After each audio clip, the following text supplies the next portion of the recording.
बिस्मिल्लाहिर्रहमानिर्रहीम। अस्सलाम वालेकुम।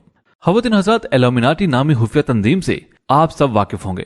ये शैतान की पूजा करने वाली खुफिया तंजीम है जो किसी मजहब पर यकीन नहीं रखती सवाए शैतानी गुलामी के, और अपने आप को दुनिया भर की तमाम कौमों और लोगों से बढ़तर तस्वर करती है, क्योंकि इनके पास एक ऐसा इल्म मौजूद है जो दुनिया के किसी और शख्स के पास मौजूद नहीं। वो इल्म काला जादू है, और काला जादू भी वो जिसे दुनिया का सबसे ताकतवर तरीन जादू कहा जाता है, जिसे कबाला कहा जाता है। इस कबाला जादू की मदद से इल्यूमिनाटी तंजीम अपने मकासद को परवान चढ़ा रहे हैं। और यहाँ ये बात भी दिलचस्पी से खाली नहीं कि हॉलीवुड में तकरीबन 90% लोग इस इल्यूमिनाटी के कंट्रोल में हैं। यहाँ मौजूद दमकते चमकते चेहरे दरअसल इसी तंजीम के पैदा करदा किरदार हैं, जिन्हें अपने महसूस इशारों के जरिए पहचानना ज्यादा मुश्किल नहीं। इसके अलावा हॉलीवुड की शान समझे जाने वाले ये किरदार और करोड़ों दिलों की धड़कन, ये चेहरे इस कबाला नामी जादू की इबादत और रसूमात का बाकायदा हिस्सा होते हैं, जिसका सबसे अहम सबूत इन किरदारों की कलाइयों पर मौजूद सुर्ख धागा, जिसे कबाला की रस्म के तौर पर पहना जाता है, उसकी मौजूदगी है। इस कबाला नामी काले जादू को फ्रीमेसन्स और इल्यूमिनाटी के ओहदेदार इस्तेमाल करते हैं, जिसके दौरान शायद ही कोई ऐसी इहलाक से गिरी हुई हरकत ना होती हो जो शैतान को खुश करने के लिए ना की जाती हो। इस जादू के दौरान उन लोगों का राब्ता बराह रास्त शैतान से हो जाता है, जो उन्हें बुराई के नित नए अंदाज और दुनिया पर हुक्मरानी के नित नए तरीके सिखाता है।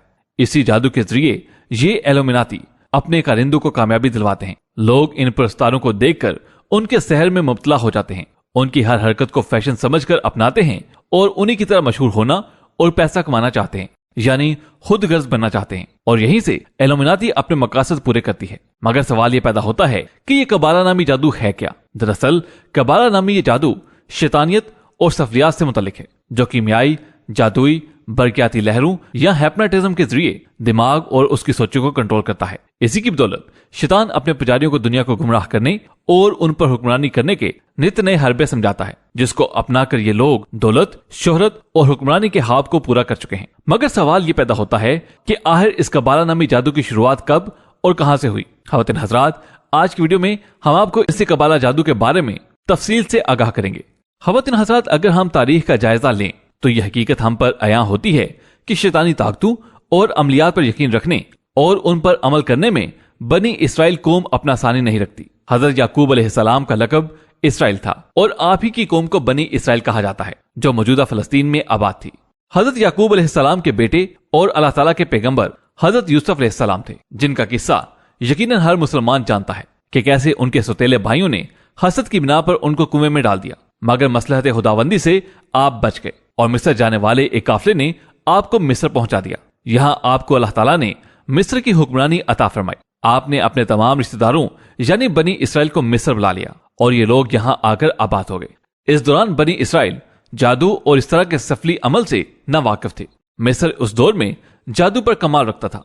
यहाँ लोग कबाला नामी जादू और सफलियाती अमल के जरिए हर नामुमकिन और हर तरह का काम सर अंजाम दिया करते थे। मिसाल के तौर पर सामरी नामी जादूगर, जिसका जिक्र कुरान मजीद में भी है, जो मूसा अलैहिस्सलाम के दौर में उनके मुकाबले के लिए आया था। उस दौर के मिस्री बादशाह को फिरौन का लकब दिया जाता था। उस वक्त के जादूगर फिरौन को कबाला नामी काले जादू के जरिए शैतान से राब्ता करके दुनिया पर हुक्मरानी के नित नए हरबे सिखाते और ऐसी ऐसी इजादात करवाते जिनको अब तक इंसानी अकल हैरत से तक रही है। ये तामीरात बनी इसराइल की कौम से ही करवाई जाती और उन पर फिरौन ने जुल्म और सितम की इंतहा कर दी और जलील जिंदगी गुजारने पर मजबूर कर दिया। लिहाजा हजरत मूसा अलैहिस्सलाम को अल्लाह ताला ने हुक्म दिया कि वो अपनी कौम यानी बनी इसराइल को लेकर फलस्तीन चले जाएं। लिहाजा हजरत मूसा अलैहिस्सलाम अल्लाह ताला के हुक्म पर अपनी कौम को निजात दिलवाकर मिस्र से निकल गए और दोबारा फलस्तीन आकर आबाद हो गए। इस दौरान बनी इसराइल कौम पहली जैसी नहीं रही थी, क्योंकि वो मिस्र में रहते हुए फिरौन से गरूर, तकब्बुर, माहिर जादूगरों का इल्म और दुनिया पर हुक्मरानी का इल्म सीख चुकी थी। उनमें फिरौन जैसी तमाम सिफात शामिल हो चुकी थी। फलस्तीन आकर बनी इसराइल कौम सरकश और नाफरमान हो गई और मिस्री जादूगरों से सीखे गए अमलियात और जादू के जरिए शैतानी अमलियात को अपने मकासद के लिए इस्तेमाल करना शुरू कर दिया। ये शैतानी अमलियात महसूस अदाद शुमार और अलामतों पर मुश्तमिल होते थे, जिन्हें कबाला जादू कहा जाता है। उस कौम ने उस जादू में मिस्री जादूगरों से भी ज्यादा महारत हासिल कर ली और अपने दुश्मनों और मुखालिफों को नुकसान पहुंचाने के लिए उनका इस्तेमाल करने लगे। यहाँ तक कि हजरत सुलेमान अलैहिस्सलाम का दौर आया, जो अल्लाह के जलील कदर पैगंबर थे। अल्लाह ने आपको अजीम शान सल्तनत के अलावा जिन्नात पर हुक्मरानी भी अता फरमाई थी।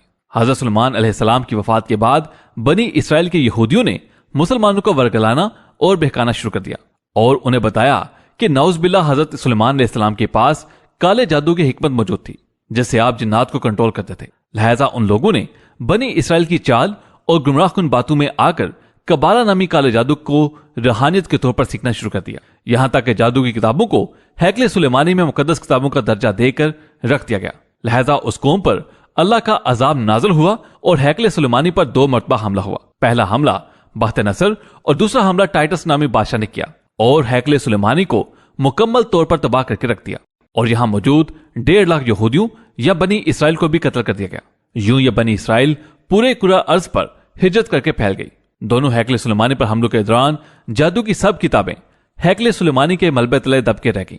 1118 ईस्वी में इन बचे कचे यहूदियों ने मिलकर यरूशलेम में एक जंगी तंजीम की बुनियाद रखी जिसे नाइट टेम्पलर्स का नाम दिया गया। इस तंजीम का मकसद बज़ाहिर ईसाई मुसाफिरों का तहफ़्फ़ुज़ फराहम करना था, मगर दरअसल उनका मकसद था हैकले सुलेमानी में मौजूद मलबे तले दबी उन जादुई किताबों को तलाश करना जिनके वो कभी तालब इल्म रहे थे और ये नहायत शातराना अंदाज से उसमें कामयाब हो गए, क्योंकि 1860 में बरतानवी फौज के 2 इंजीनियर्स ने नीचे की खुदाई की ताकि कुछ सर्वे कर सकें। तो वहां उन्हें सुरंगों का एक जाल नजर आया जो उन नाइट टेम्पलर्स ने खोद रखी थी ताकि हैकल के खंडरार से वो नायाब किताबें ढूंढ सके।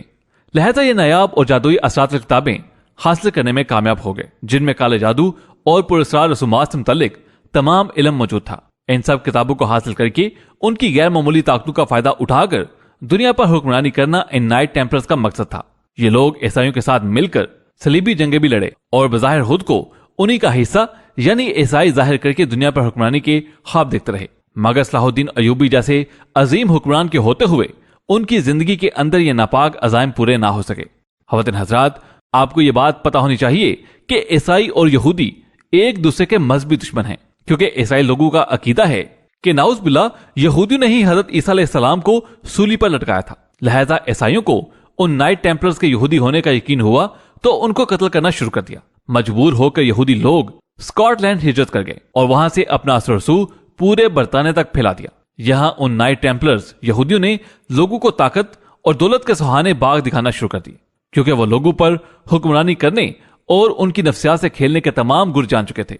ये लोग आहिस्ता आहिस्ता उनकी जहनीत और सोच का शिकार होकर उनमें शामिल हो गए, क्योंकि इंसान फितरी तौर पर दौलत हासिल करना चाहता है।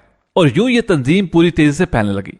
1928 में मजहबी तंजीम के तौर पर इनको तस्लीम कर लिया गया, जिसके नतीजे में इस नाइट टेम्पल्स नामी तंजीम को तमाम यूरोप के कवानीन से इस्तिस्ना हासिल हो गया और यही चीज उनकी ताकत में मजीद इजाफे का बायस बनी। इसका फायदा उठाकर ये लोग दुनिया के तमाम वसाइल पर काबिज होना शुरू हो गए, यहां तक कि जायदादें, कलों, जागीरों और दुनिया भर के वसाइल पर कब्जा करना शुरू कर दिए। यह तंजीम दुनिया भर के तरबियत याफ्ता और तजुर्बाकार लोगों पर मुश्तमिल हो गई। उस तंजीम का सरबराह ग्रैंड मास्टर कहलाता था और उसके नायब लोग मास्टर कहलाते थे। ग्रैंड मास्टर का हुक्म उनके लिए एक खुदा का हुक्म का दर्जा रखता था, जिसे ये लोग हर सूरत में मानते थे। उस जमाने में लोग बैरून मुल्क का सफर करने से घबराते थे, क्योंकि रास्ते में उनको डाकू और राहजनों से खौफ रहता था। इसी तरह नाइट टेम्पलर्स ने थोड़ी रकम के इवज लोगों को नकदी और सामान एक जगह से दूसरी जगह पहुंचाना शुरू कर दिया, सूद लेना शुरू कर दिया और इसी सिस्टम से आगे चलकर बैंकिंग का निजाम मुतारिफ कराया गया। बाद में यही नाइट टेम्पलर्स यूरोप में हैली मैसन तंजीम में शामिल हो गए और यहां कबाला नामी जादू की रसूमात और अमलियात मुतारिफ करवाना शुरू कर दिए। 17वीं सदी में इन नाइट टेम्पलर्स यहूदियों ने अपने हम हया लोगों से मिलकर अपना नाम बदलकर फ्री मैसन रख लिया और यूं फ्री मैसन नामी खुफिया तंजीम वजूद में आई। इसका मकसद पूरी दुनिया में आजाद ख्याली और दीन से बेजारगी को फरोग देना था, इंसान के अंदर जिन्स प्रस्ती और मादी ख्यालात को परवान चढ़ाना था। 1776 में इन फ्री मैसन्स ने मिलकर एक और तंजीम कायम की जिसका नाम इल्यूमिनाती था, जिसका मकासद फ्री मैसन जैसे ही थे। इस तंजीम के जरिए दुनिया भर के बड़े बड़े फ्री मैसन्स की, खसूसन जर्मनी की रॉक हिल खानदान की मदद लेकर ईसाई और दुनिया भर के मज़ाहब को तबाह करने के लिए मंसूबे किए गए। यूरोप में जंगों को बढ़ाया गया और सूदी कारोबार यानी बैंकिंग को और आलमी मालियाती इदारे बनाकर दुनिया की मईशत को कंट्रोल करने का तरीका मुतारिफ कराया गया, क्योंकि पूरी दुनिया को कंट्रोल करने का वाहिद तरीका उसकी मईशत को कंट्रोल करना है। फ्रीमेसन्स इल्यूमिनाती ने एक तीर से दो शिकार करके मगरब में जंग करवाकर मजहब यानी कि मुसलमानों के खिलाफ नफरत और मजहबी बेजारगी को बढ़ाया और दूसरी तरफ अपने हथियार बेचकर अरबपति बन गए। यूं कबाला नामी ये जादू फ्री मेसन से होता हुआ इल्यूमिनाटी तक पहुंच गया जिसने दुनिया में इहलाकी पस्ती, मजहबी बेजारगी और जिनसी ख्वाहिशात को मुतारिफ करवा कर लोगों को गुमराह करने और अपने मकासद के लिए इस्तेमाल करना शुरू कर दिया। इस मकसद के लिए ये तंजीम खुद आगे नहीं आती, बल्कि शैतानी मुआहदा या स्टैंडिंग एग्रीमेंट के जरिए अपने चेलों से हर गलत काम करवाती है। दोस्तों, इस कबाला नामी जादू की तफसीलात और हकीकत सिर्फ यहूदी ही जानते हैं और इसे दुनिया भर में मुख्तलिफ नामों से मुतारिफ करवा दिया गया है ताकि लोगों को उलझाकर इस इल्म को छुपाया जा सके और मुसलमानों को फितनों और नुकसान में मुब्तला किया जा सके।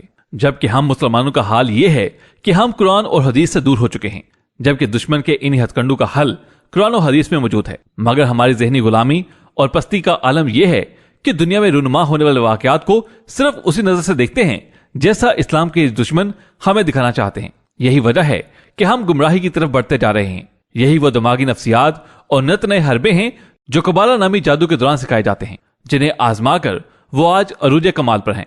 मगर हम मुसलमान कुरान और उनकी निशानियों से सबक लेने और उस पर अमल पैरा होने के बजाय गुमराह होकर उन फितनों का शिकार हो रहे हैं।